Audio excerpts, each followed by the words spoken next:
Il n'existe pas de norme d'archivage des courriels. Un mail n'est pas un objet numérique comme un autre, puisque un mail est un objet composite. Nous avons d'abord les métadonnées de l'entête qui sont absolument essentielles pour donc caractériser ce mail. On a des métadonnées par exemple d'horodatage que l'on ne retrouve nulle part, ou encore le développement des adresses mail donc des destinataires. Et puis donc ce mail est composé de l'entête, de ces métadonnées, d'un objet, d'un corps de message et éventuellement de pièces jointes qui peuvent, elles, être très variables. On peut être sur des documents bureautiques, on peut être aussi sur des pièces jointes de mail. Donc on est vraiment sur un objet numérique composite. La norme RFC 2822 permet de décrire la façon dont les mails sont formatés, à la fois l'entête, l'objet, le corps du message et les pièces jointes. Pour autant, ce n'est absolument pas une norme d'archivage, mais il est essentiel pour l'archiviste de la connaître. Lorsqu'on parle de détails d'un message, il faut qu'on rentre dans la structure. On a une partie dite semi-structurée, donc l'émetteur, le corps du message, les destinataires et différentes informations qui sont dans ce qu'on appelle des champs. Ensuite, on a le corps du message proprement dit, qui est composé de texte, qui peut être éventuellement mis en forme, qui peut contenir, on va dire, des réponses à des réponses, donc qui peut être assez conséquent.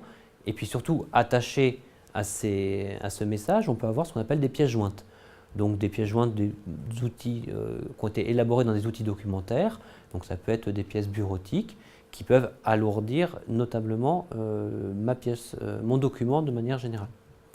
Ensuite, on se rend compte qu'il est nécessaire au niveau du message de pouvoir le traiter de manière globale. Notamment, je revenais sur le sujet, le message qui est une réponse à un message ou un forward, donc lorsque je relance mon message à une autre personne, on s'aperçoit qu'au bout d'un moment, le message grossit, il devient très difficile de le gérer comme un tout, comme un document, ce qui pose des problèmes après pour un éventuel archivage. On se rend compte que malheureusement, il n'existe pas de format normalisé ouvert d'archivage pour un mail. Donc il y a plusieurs approches. On peut, pour la partie vraiment messagerie, le mettre sur un format plus ouvert, donc concrètement ça peut être éventuellement du PDF, PDF-A ou de l'XML. En revanche, toutes les pièces jointes doivent être dans un format toujours ouvert, donc de nouveau PDF ou PDF-A. Un message où la base de données complète contient le message, tous les messages, et dans chacun des messages, il y a la complétude, c'est-à-dire le contenu du mail et éventuellement les pièces jointes associées. Aujourd'hui, l'archivage des mails relève essentiellement de bonnes pratiques qui sont diffusées via les chartes informatiques des organismes. On donne des préconisations pour la saisie de l'objet, pour évidemment bien utiliser le destinataire, les copies, voire même l'utilisation des copies cachées. Mais par ailleurs, l'archivage des mails est extrêmement complexe puisque le mail est un objet composite avec ses métadonnées de l'entête, son objet, son corps du message, ainsi que ses pièces jointes. Et donc par conséquent, aujourd'hui, on en est plus à des POC, des preuves de concept relatives donc au format utilisé pour la pérennisation à long terme de ces mails. Mais pour autant, nous ne sommes qu'au niveau des concepts aujourd'hui.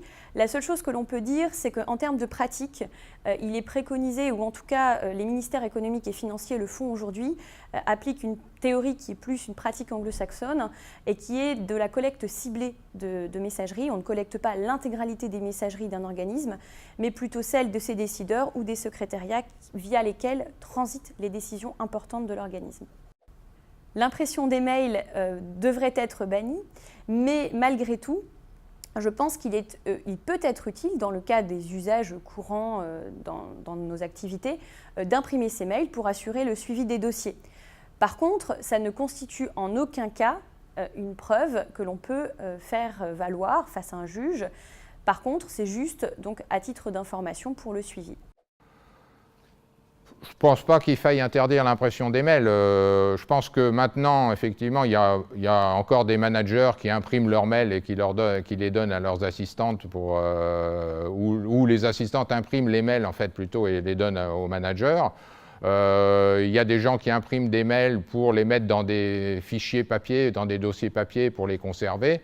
Je pense qu'aujourd'hui, tout ça est quand même en perte de vitesse en termes d'usage si on met à la disposition des systèmes d'archivage électronique qui vont bien. En fait. Aujourd'hui, les lettres, il y a 100 ans, on peut les conserver et dans 100 ans, on pourra encore peut-être les lire, mais ce n'est pas forcément le cas des emails. C'est l'approche qu'on en fait aujourd'hui parce qu'on est dans une période qu'on peut qualifier de digitalisation du monde. Mais donc, on est encore au point où, on va dire, les données digitales, on peut encore penser pouvoir les perdre. Mais peut-être que d'ici 20 ans, 10 ans, 100 ans, ça sera complètement inimaginable de perdre des données digitales.